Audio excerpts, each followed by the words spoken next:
Hi, this video is to show you how to add a document type in Scissortail. I've logged in as Kathy Watts, the Director of Payroll and HR for our demo company.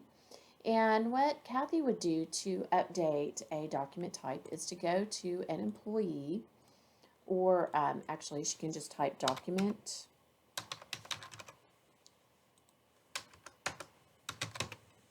in the search bar, and there is a place down here called global document types, global setup, global list definitions.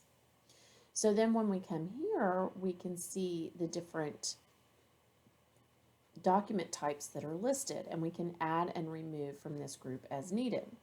So for instance, if we need to put in a doctor's note, we're just going to add a new type. We're going to call it doctor note. I'm just going to copy that and put it right in the type, and I'm going to say save. Now, when you are adding a new document, for instance, let's pull up an employee.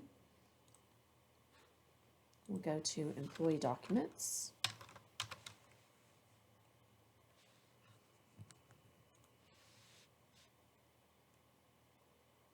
And then when we add a new document,